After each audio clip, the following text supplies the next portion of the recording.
Hello everyone, আসসালামু আলাইকুম। আজ এই ভিডিওতে আমি আপনাদের জনপ্রিয় পর্যটন ও ধর্মীয় স্থান চিনসুই কেভস টেম্পল ভ্রমণ নিয়ে বিস্তারিত জানাবো। মালয়েশিয়া ট্যুরে গিয়ে আপনি যদি গেন্টিং হাইল্যান্ড ভিজিট করেন তাহলে বিখ্যাত এই বৌদ্ধ মন্দির চিনসুই কেভস টেম্পল ভিজিট করতে ভুলবেন না। চিনসুই কেভস টেম্পল প্রতিষ্ঠিত হয় 1975 সালে।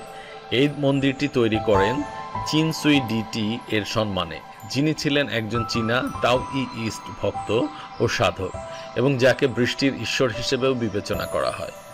এই মন্দিরটি সমুদ্রপৃষ্ঠ থেকে প্রায় 4600 ফিট উপরে গেন্টিং হাইল্যান্ডের মাঝপথে অবস্থিত।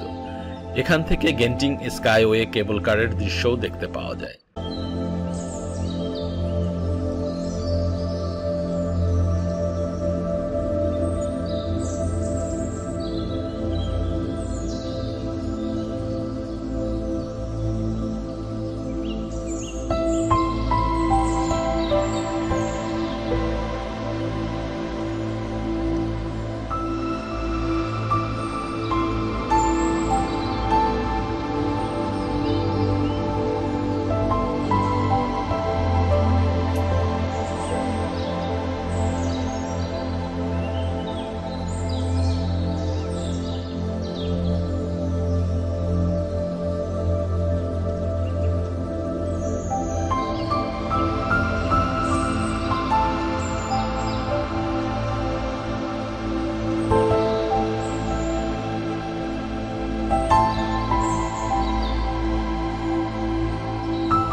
Giant Buddha statue.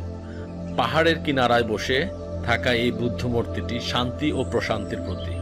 এখানে দাঁড়িয়ে প্রকৃতি ও আধ্যাত্মিকতা একত্রে অনুভব করা যায়। টিপস: হাঁটার জন্য আরামদায়ক জুতা পরুন। সকালে এলে ভিড় কম থাকে ও আবহাওয়াও থাকে দারুণ সুন্দর। চিনসুই কেভস টেম্পল শুধু একটি মন্দির নয়, বরং এটি আধ্যাত্মিক যাত্রা।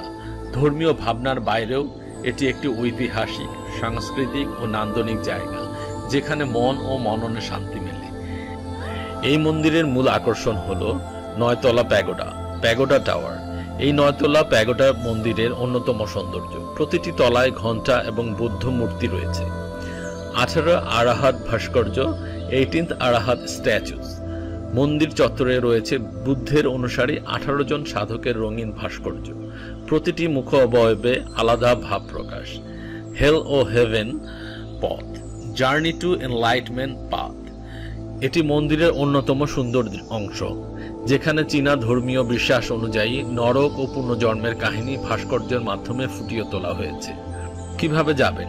গেন্টিং স্কাইওয়ে কেবল কারে করে গেলে আপনি চাইলে চিনসুই স্টেশনে নেমে এই মন্দির ঘুরে দেখতে পারেন। এখানে প্রবেশ একেবারে ফ্রি।